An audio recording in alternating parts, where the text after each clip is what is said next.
Just setting up the stream here. Min is going to call me in a second, and we are going to get started. I have not broadcasted in a while.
Hello. Min, hello? Can you hear me? I can hear you, Min. Yes. Haven't heard your voice in a while, but... Yes, it's been a while. Yes, it's been a very long while. I went ahead and put you as my phone next to my microphone. We're going to see if that works. Yeah. If it doesn't, then we might wrap this up early, but... So the Myanmar civil conflict. For those watching that aren't familiar, my familiarity, it's been going on for a few years now. Has there been a recent escalation in the fighting? Yes, like it has been going on since World War II, but there has been a significant escalation since like 2021. The major turning point was actually like start of this year, where the rebels, like, I don't know if I should say names, but the rebels supported by Chinese government absolutely took over the northern parts of Myanmar. So Myanmar military just... And to remind us of the geography here, the geography at play. Yes. The northern part of Myanmar is more remote, I believe. So Myanmar is between India and China. Correct. So with a border with Thailand. Myanmar is west. It borders Thailand, a little bit of Laos, a little bit of Bangladesh, a little bit of India. Mm-hmm. Yes. So Myanmar is in the west, like the southwest of China. So above Thailand, like a little bit above Thailand, like northwest of Thailand and northwest of Laos. Right, with the main cities being South Coast in central, Mandalay, Yangon in the south, and... Yes, the main cities are Yangon, Naypyidaw, and Mandalay. Those are all in the central region. But Naypyidaw, the capital city, is in the middle. So the biggest city, technically the actual capital, is Yangon. That is in the south. But there's a fake capital. It is technically the capital, but it's kind of a fake one. government offices in there, Mm-hmm. but nobody lives there. So it's like a bureaucratic city for the government people. Yes, it is also on the brink of, rebel takeover as well. Actually, as we speak, Min, sorry to cut you off. rebels have. What is on the brink? The entire country or a particular city? No, the capital city. So, like, for the most part, the north, like the Chinese border regions, almost every city has lost or the military has abandoned their post. And from all the railroads, the highways have been disconnected, so you can only fly, and the flights are very expensive. And also, just like recently, all the military people in the India border region, so that like the west of Myanmar, has completely surrendered. So the rebels have absolutely took over that part as well. Yes, the military people just run into India. They just run into India and then just like completely abandon guns, the post, and everything. So you can say that the power is concentrated mainly. Was this? Oh, that is India region.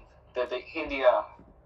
Oh no, I was going to ask. So was this desertion so common in 2021, 2022, or has there been a morale shift?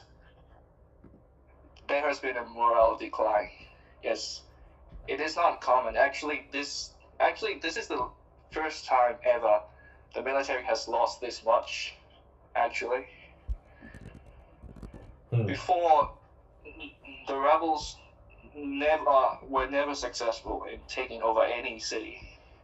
This is the first time where like nearly close to 100 cities or villages have been lost.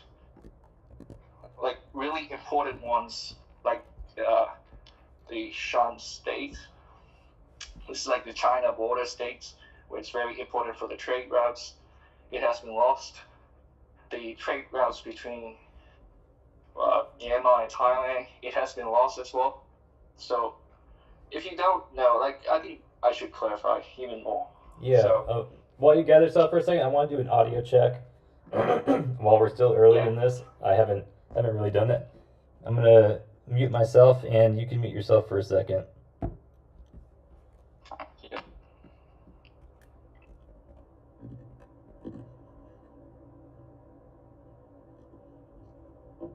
The north, any city. This is the first time where like nearly. While you gather stuff for a second, I want to do an audio check. While we're still early in this, I haven't really done it. I'm gonna. Okay, you sound actually really good on it. Much better than me. We can go ahead and continue. Yep. So the history. So lesson on the rebels. So the rebels themselves are not united. So I will have to give a brief lesson on Myanmar's geography and the ethnic tribes. So Myanmar has 7 major ethnicities. So these are like different people. Like Myanmar is a very big country. It's not a small country. It is almost as big as the whole of Western Europe itself. Mm-hmm. And you're talking about square meter wise. Its landmass is large. Yeah. Yeah, the landmass. Yeah, the area where the military has to control. It is huge. So it's not like small one. Huge in it's not huge. The topography rough to an extent. There's only a few roads actually through the entire country, right? In the north. So it's not very well connected as well. It's nothing like Thailand or Vietnam or the neighboring regions. So Myanmar has 7 ethnicities. So each ethnicity has their own armies, rebel armies. So when I say rebels, that's what I mean. So it is not the same group. These are the military against like 20 groups. That have formed this fight.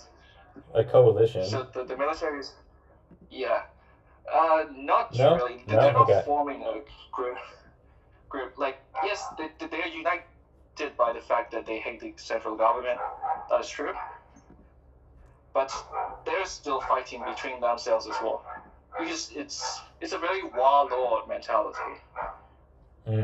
All man for himself. So Yeah, like, wow. very So someone in this tribal. conflict could be in a, not just a us versus them, but a 3 or even 4 or more way fight, Yeah, theoretically. it is everyone against everyone. Wow.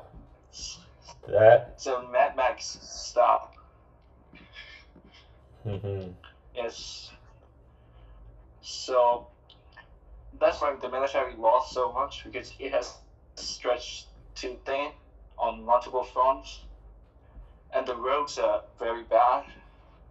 If you look at it, right now everything is cut off.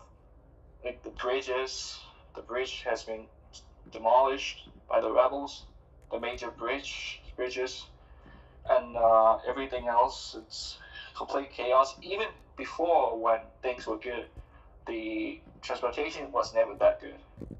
The air travel is the only way to go between different states and cities. But right now everything is doomed, and the domestic flights are way more expensive than the international flights. But I guess right now, what I think is there will be a surge of Burmese people, Myanmar people, who wants to go to Thailand. So I think there will be that surge as well. And Myanmar has always been strict with its passport policy, so the government can just shut down all the travels, which will make everyone who holds Myanmar passport unable to travel at all. So I think the conflicts, these are the side effects, the long-term things. These are in the future, but intangibles. But these are the things. I think these are the stuff that will happen in the future. It's not completely surprising at all, because the social trust has completely been gone. It has been severely diminished for the last 3 years. You said the social trust has been eroded. Yeah. That's between the government or the military and the people? No, it's just technically between everyone. The fabric of the society. People don't know which faction, who will be joining, fighting for, switching to. Wow. Yeah, like tens of thousands of civilians have been murdered. Like since 2021, like civilians, because people accuse them of being from the other side, and just like straight up assassinated, like in the Gestapo Soviet style execution, just like in broad daylight, just like pop someone with a Glock or something like that kind of execution. So yeah, it's chaotic. But it is very chaotic, and so this draft has always been coming. Yes, before these conflicts, they planned to pass this legislation as well, but it was never successful because the peace wasn't negotiated yet. Before 2021 coup, there was peace negotiation between the ethnic groups and the military, and it was going relatively okay. Like, people were not fighting that much. But after the coup, it became a window of opportunity for the ethnic minorities to get their lands. So they have been using that opportunity very well. Like, obviously in 2023, I guess with the support of Chinese government as well, especially in the northern regions, the Chinese border area, which and also there has been a huge like in internal like religious conflict as well, because when when the minorities took over that Chinese border regions, there were pagodas and temples, and they demolished that. So Myanmar, as a majority Buddhist nation and very religious one at that, people are very pissed at the rebels for doing such a thing. And for this specific collateral damage. Yeah, it's just like an insult to the religion. And the worst is, these are not same people. They don't speak the same language as well. These are Chinese people, essentially. So the language is Chinese. They are Chinese people, but they're Myanmar citizens. So I guess you can count me in there as well. But these are like actual Chinese. They don't even speak any language at all. They speak absolutely Chinese. They're by ethnicity wise, they're Han, like actual Chinese, but they just happen to live there. So there's that ethnic warfare type side of things as well, where it is a civil war, but it's not like American Civil War where both sides is basically Anglo-Saxon, Anglo-German. This is multiple. This is like the warfare of the yesteryears, like in the old days, just a bunch of warlords and a bunch of tribes trying to fight one another. Right, several local factions. We have local stake in things like the temple collateral damage and the land itself. Yes. So the military is also appearing very weak because this leader, people are criticizing for being very weak. Because before him, the leaders of the past, they don't stand this kind of thing. If this happens, they use like as much as they can, like as much firepower as they can. They're absolutely ruthless. They don't care about human rights. Just like if a rebel were to do this level of action against the leaders of the past, they probably would use all the planes they have in the Air Force and deploy all the bombs that they have and just absolutely light the shit out of everyone. Yeah, but this leader is very soft. He's been very considerate in using forces. He just tells everyone to just retreat, and people think he does that only because he wants to centralize all the forces. And with this incoming draft, the new round of recruits, which will make the military stronger. Let's talk about that, and maybe let's formalize you and today's situation a bit more. Could you give us, I guess, your name is Min, and a little background on you. You are from Myanmar. Yes. Yes, so for me, I'm Min. I've been traveling for a very long time. I'm a digital nomad. I work in the US. I work in Singapore. I work in Thailand. I've lived in Europe as well, Central, Eastern Europe. So I basically travel around the world. And my family live in the States as well. And I am a software engineer, so I'm not a journalist or anything like that. I'm not an influencer or anything of that sort. So that is basically the background of my profile and resume. So that was your life up until 8 p.m. local time today, where I'm reading here from account on Twitter, Yim Yo Hen, The Myanmar junta announces the enforcement of the military draft law enacted by the SLORC in 2010. Males aged 18 to 35 for experts to 45, wow, they extended it for experts, and females aged 18 to 27 to 35 for experts are now eligible for potential drafting, serving 2 years, extendable to 5 for national emergencies. Yes.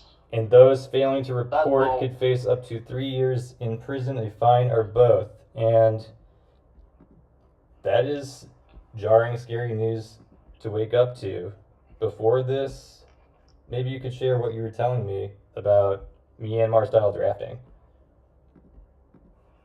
So basically, so it's not like U.S. type of drafting where nobody really forces you, at least physically, to come to the military camp. Myanmar military likes to do things the old way. So before, what is their own way? Military, well, they love to get very physical. So they would literally just get into your house and drag out every man they can find and just take them to the camp, whether they want it or not. So the legislations are not very strong as well. So even though it's experts, they probably would not work in an expert type of situation. They would probably be deployed. So technically it is between all men of 18 to 45 and all women of between 18 to 35 to serve in the front lines, because there has been huge casualties in retaking all those lands. So yeah, and military is very well known for doing these kind of actions. During the coup, they just so when coup happens, so a little history on the coup. So on the February 1st of 2021, the first elected parliament was to form. The military deemed that the election was fraudulent, and they tried to do it legally, but their calls were unanswered. So what they do is they went to the houses of all the MPs and the government officials, like high-ranking government officials, like the president, vice president, all of their houses, and just go into their house, arrest them, and detain them, and just took over like that. So the military is very efficient in doing that. They have been utilizing that kind of tactics for a long time in every conflict, from ever since World War II was over. So yeah, so if you're a citizen living in Yangon or Mandalay, I guess you will be drafted forcefully. There will be no way to avoid. I don't think you will even serve a jail sentence. They would probably just come in and grab you and put you send you to a camp and ship you to the front lines. Okay, you're speculating that they would not even bother with prison. Yeah, the jail time. No, what would they? Jail would be an escape route. You probably are better off in jail than in the front lines. in jail, you get food, you get friends. In the front lines, you probably will get shot and die. So yeah, that was, and so there were a few tactics being discussed on draft dodging, especially between the families, like the wealthy families, were locals before today discussing these kind of things, or is this a reactive conversation within the families? Oh, it is a very reactive one. No one, people were considering, you can see a lot of wealthy families sending the kids to universities abroad so that they can be away for like 3 years, 4 years.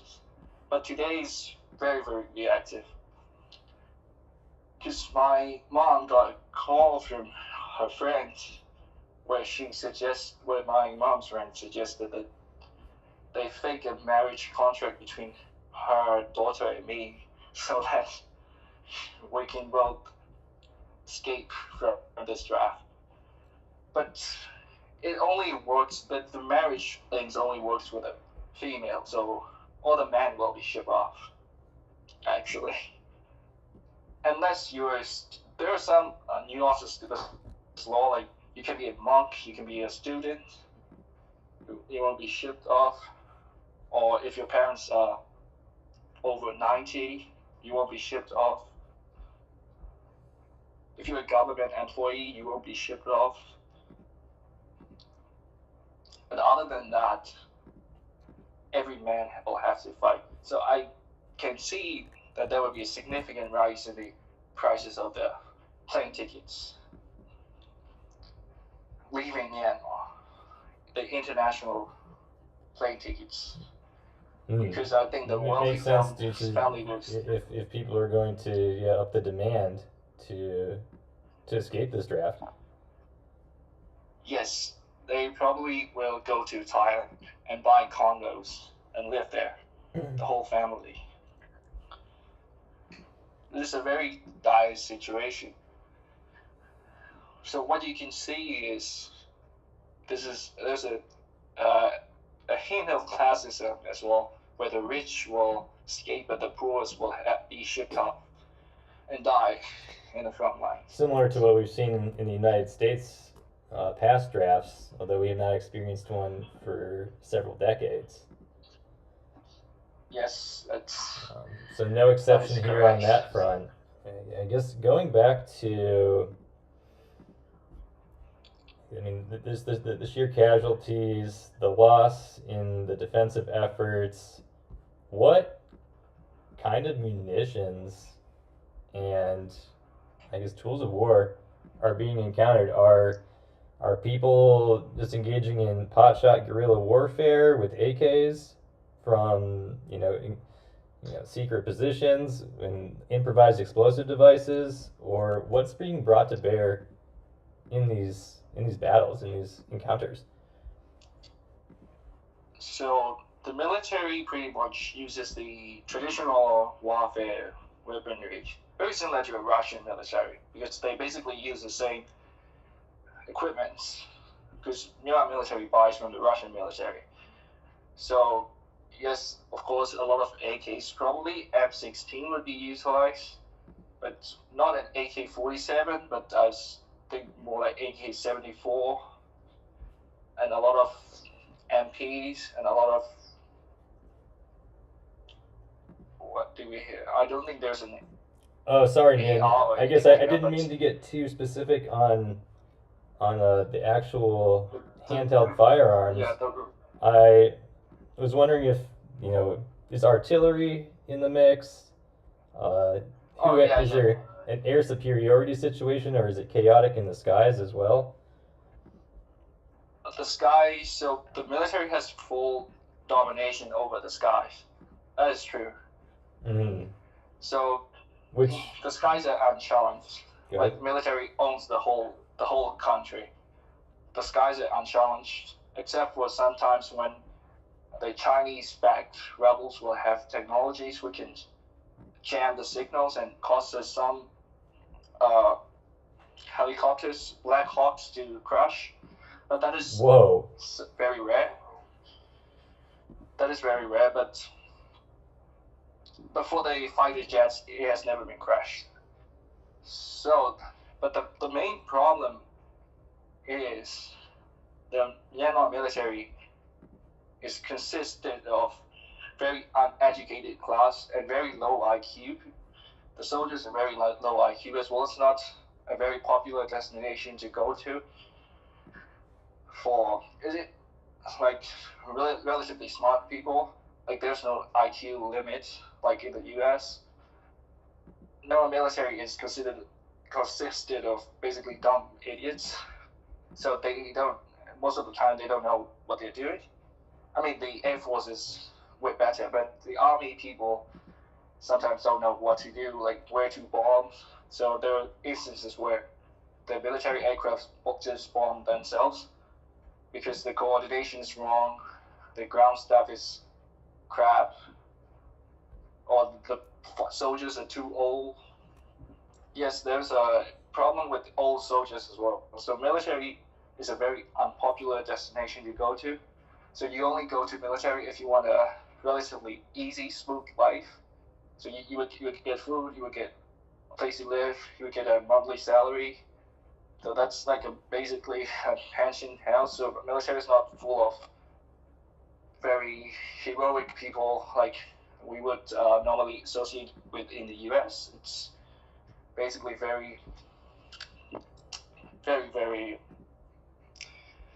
like it's a dummy center. It's like it's known as the place where the lowest of the lower class people go to. Like if you're relatively smart, you will work as a tradesman in like maybe electrical wiring or something in the big cities. You would get money. If you're not even smart enough to do that, then that's the military is like the last option for you. So this is not a very well drilled military. So as a consequence, they have their own friendly fires a lot. And recently, in a New Year's speech, the military junta basically admitted that the rebels have higher technology, which is very shameful to admit.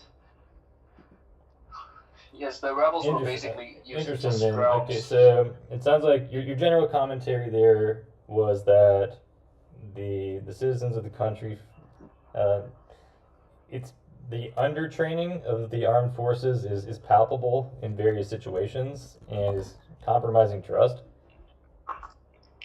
Yes. And then you mentioned a technological gap. Obviously, the government has fighter jets and air superiority, although that only goes so far, especially when fighting a civil conflict where you're not going to just, carpet bomb your own infrastructure.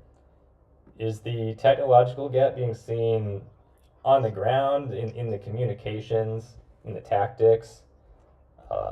Where is that? Do you know? Mainly, one the leader said that what he was referring to was the drones being used by the rebels. Drones. So it is just drones with a hand grenade attached to it. It's not special tech or special Chinese technology. It's just hand grenade with a pin, like basically something like they used to do it in the Russian army, where you just remove the pin, but you push the handle in and you put it into a glass, like a bottle or something, where it can the frame will hold the handle so it doesn't go off. As soon as you drop it, the glass shatters and the handle is released. Then you get a glass. So it's just basically very. Oh, that's how the drone DIY. works. Okay, the grenade Yeah. is sort of held in a non-armed state by the glass. The drone drops it or just crashes. It breaks, and then it's a live emission. Okay. Yes. So it's a even DIY. even that is just significantly scarier to go up against than no drones at all. Yes. So the rebels have been very good at inventing their own weapons. They have gas-powered guns. They have like all sorts of stuff. They have hunting rifles that the locals use, and they have the superiority in terms of guerrilla warfare and the ground situation where they know the locals, they know the ins and outs of everything.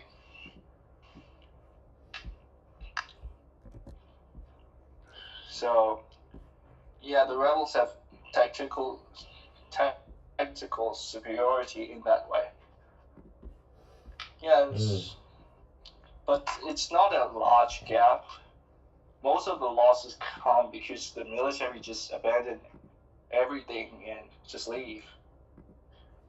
Like the whole battalions consisting of tens of thousands have surrendered, actually, just like without a fight. So there's this huge, another main culprit, another major issue is there's this internal corruption in the military as well. So Myanmar is part of the Golden Triangle region, so it has a lot of drugs, it has golds, jewels, jade, everything. So the military leaders are very much involved in those illegal trades. So one push comes to shove and they actually have to fight, they just let it go, and they're not very heroic, or they're not very much they're not involved in they're not mentally involved in that. So yeah, it's a very dire situation. I hear you, man. The dire's, I think, one of the appropriate words here. What other words would you use to describe the mood on the ground here? While you think, just going to read another tweet here. The young generation in Burma is at risk. Junta announced tonight. Okay, he talks about the Conscription Act. I guess, yeah, good point there. This is going to disproportionately be affecting the youth. Do young adults 18 to 35 have any sort of mandatory ROTC? Are they coming in with any training? Or is this going to None be... at all. Oh, jeez. None. No, not even basic high school fitness program. It's just, I mean, you can, if you want to count the local gangs, like the local school gangs, these street gangs, I mean, I guess that's one's training, I guess. But apart from that, there's no tactical training involved. So there was a group of rebels. So, like in 2021, there's a group of Burmese rebels who are the youths. They were also in this situation, but they are rebels. They want to fight. So they went into the forest. They just become guerrillas. So, and they have sufficient training. They have been training for years. For the people who didn't join the opposition side, there is no training at all. It will be, I guess, 1 month camp for someone to learn basic military stuff, and then off to war and die type of situation. Basically like World War II, World War I situation. And what is worse is Myanmar has never seen this kind of war. No one has this kind of memory in their lives. Even in World War II, Burmese soldiers didn't fight. It was the British versus the Japanese. It's not the locals. Locals just stay in their house and hide when the planes come. That's all they did. So Myanmar has never participated in this kind of scale of war. Probably since the last time, like last British Burma war, which was in 1800s, where muskets and knives. Yeah, that was the last time the population of this size has to go to war. Was 200 years ago. So no one has this kind of memory. That's chilling. People have it good for a long time. People are having it good. That's why they had a lot of kids. And the parents, the Gen X, the boomers, they don't really know what to do because they have practice helicopter parenting for all their life. So basically, also another frightening thing is the youths, the Gen Zs of here, are very sheltered. So they don't know this. This is not something they're used to. Especially from the big cities. Yes, they have seen some guns, some firings, some protests, some But movements. but it sounds like outside of that, war and conflict is an abstract concept to the youth of Myanmar. Yes. So especially combined with the helicopter parenting, where if you think, like for example, my cousin is not allowed to go out of the house by himself, and he has never done that in his life. That kind of overprotective Asian tiger mom style parenting, where you just focus on your studies, like this over promotion of educated people as well. There's a lot of graduates who cannot do anything except some academics, and a lot of bullshit jobs that don't matter, people who work in jobs that don't matter, a lot of service jobs and stuff like that. So this generation is not particularly strong enough to engage in this type of conflict or prepared enough, and people don't really know how to prepare this type of war, because I think even the military leader himself doesn't know how to engage in this scale of war, because there has been 70 years of war, but it was always been a little bit scrimmage, some bombs drops here and there, but it was never to the scale where they lost almost all the major cities and states. And so they don't really know what's happening. So there's a huge shadow that's looming over in the horizon. There's a lot of unknowns here. Tons of unknowns. Yeah. And sweep the generations. And if you look at the boomers, yes, Myanmar has a lot of parallels to US, where the boomers are very rich. They work for a year and they can buy houses. That happened in Myanmar as well. So that applies to Gen X as well. Actually a very similar economic disparity that we see generationally within the U.S. Actually, the numbers you're quoting there are even more stratified, even more polarized. Yes, I think it is even more polarized. I think. But maybe tie me back to the relevance to the conflict here. You're trying to. Don't let me speak for you. I suppose you're trying to characterize the shock versus the previous prosperity to the current situation. Yes. Mm-hmm. Yes. So some people, and there's this saving culture. There's this money saving culture as well, where people just save, and hoard a bunch of money. And right now the war is at the doorstep.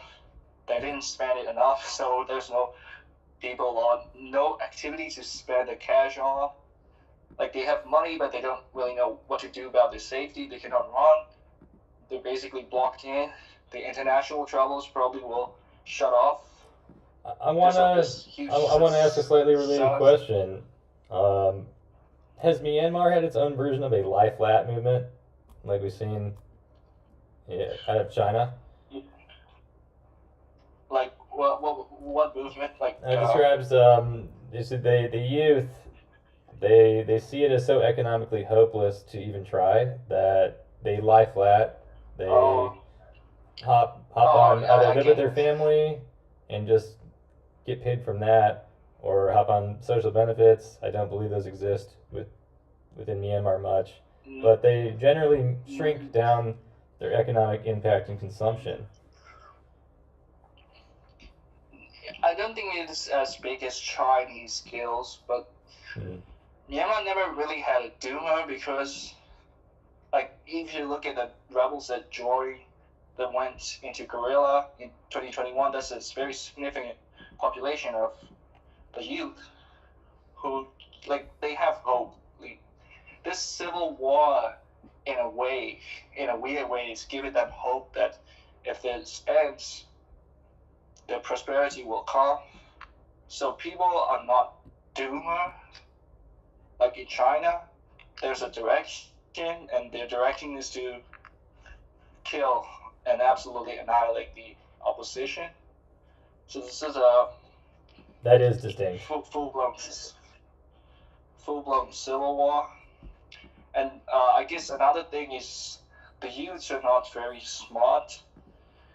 If you compare it to the Western youths or the youth of Chinese who have relatively high IQ and probably better skills as well, so they can see it longer term, but Myanmar youths probably are a little bit dumber, which makes them unable to see that far, so they're not doomers. They're still optimistic. They want to be like the US. I don't know why, but there's this hope that they want to be like the Europe. After this conflict, will turn into Europe or US style of prosperity. So it keeps giving them hope. So they're not doomers. I hear you, man. Okay, so yeah, no lie flat. Currently within Myanmar that may play in people's favor. We're at about 48 minutes right now. I think we'll maybe parlay into, I guess, a closing statement on the situation. Where were you when the news broke out today? You said the junta took to public broadcast and delivered the message? Yeah, I actually wasn't shocked because I can see it happening, but my mom just told me. That's why. I actually wasn't shocked because I'm just minding my own business. Just on YouTube watching a few clips. I guess you were there watching some videos, and then your mom came in and said you're registering for a draft, allegedly. Yeah, yes, I will have to go join that war. Which I guess for me, I'm not very close to Myanmar like the other Myanmar youth would be, because I don't have that much cultural ties, or I don't even know how they think. I am a bit of an outside observer. I can communicate, but not in how a actual true local who was born, raised, and worked their whole life there would think. So I cannot really give a viewpoint from that person perspective. I am sort of in the middle ground. Like I have a bit of both, from the both East and Western point of view. My analysis coming from that kind of point of view, and I guess it kind of symbolizes what war is. If you really think about World War I and World War II, nothing was happening, and then suddenly, boom, everything. I guess World War I more, but World War II has the deflation, inflations and stuff like that, financial crisis. But yeah, it's the realities of war, where 1 minute you can be enjoying or playing some Xbox or PS5, and then next day go to the front lines, go shoot some guns and get killed. I guess in a way that's a warning to the West of what might come, and the brutalities and the realities and the bleakness of the world. Interesting statement to conclude with there, man. I'll mildly abstain from, I guess, my thoughts on applicability to the U.S., which is currently not in a civil conflict, at least not a hot one. Thank you for joining me here, man. You sent me the initial news on this, and it felt worthy of discussion and worthy of propagating to some additional eyes and ears. I'd like to add as a personal note, I know on the video here, at various parts, I've had different facial reactions, maybe smile, laughter, interspersed. That is just my nervous reaction. It's not necessarily a display of emotion uh, in reaction to what Min is saying here. So I just wanted to add that. To those that may view or listen to this, Min, would you like to leave us with anything? I'll give you the last word. Well, I actually don't know what to say, but I guess in a way that is what I want to say, because it's just the complete shock factor, and in a way it's the completion of a cycle, where before you see these kind of problems, the civil conflicts, the leftism, the BLM, and stuff like that, but this is more masculine, this is more go and die, this is dire, this is permanent, this is physical. So at least you can be, for me, I'm very calm, and I'm very, in a way, I'm not happy, I can say I'm happy, but I am sort of, in a weird way, I'm pleased that we have come to at least some conclusion and a way out of the modern degeneracy, in a way where there's like something solid and major action happening to the country, especially with the 70-year war that the country has been in. And I think it's about time that the country comes to a resolution, whether it be with warfare or, well, I guess right now it will be with warfare. You see this as a pivotal moment that advances or potentially advances Myanmar towards equilibrium and eventual peace? Yes, I think so. Yes, no doubt, it will be peaceful. At least, so the ratio of men to women has been dying down. It's almost 1 man to 3 women ratio.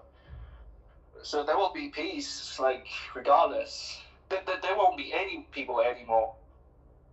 Like, everyone has been leaving Myanmar for 3 years. Everyone has been trying to live in Thailand. You're saying there's a current active ratio of 1 man to 3 women in Myanmar? Yes, in some states. Not all of the states. In some states where war is very huge. In the capital city, maybe about 1:2. So 1 man to 2 women ratio. So a lot of men has been shipped off and been dying like for 3 years. So yeah, there will be peace, no doubt, because there won't even be anyone left. My guess is, because people would just die and no one left. I mean, in the past years, close to 1 million has died just from war from the both sides. So yeah, this is not like a small backwater country. I mean, in a way, yeah, but this is like a huge country with a huge huge round of casualty, even more than Middle Eastern wars. This is like a actual war with the size being too big, almost the Western Europe size. So yeah, I think that's the future of the country. But in a way, I'm very pleased for the country that there will be a resolution, one way or the other. The war could last 1 year, maybe 2 years. I don't know. Depends on the reaction. But no doubt there will be peace. People will die. People will die. Will die. If they die, I think Myanmar population right now probably 40 million or something like that. It could go down to 10 million. I don't know what will happen. yeah, it's a civil war, so civilians will die as well. So yeah. Well, over That's- here, we will pray for peace in Myanmar. Thank you again, Min, for sharing us historical context, thoughts on today's announcement, as well as your own opinions on your country and its situation. We'll wrap it up there, and we'll be here with further developments as they come in on the Myanmar situation. Yeah. Maybe I'll see you before I go join the draft. Goodbye, man.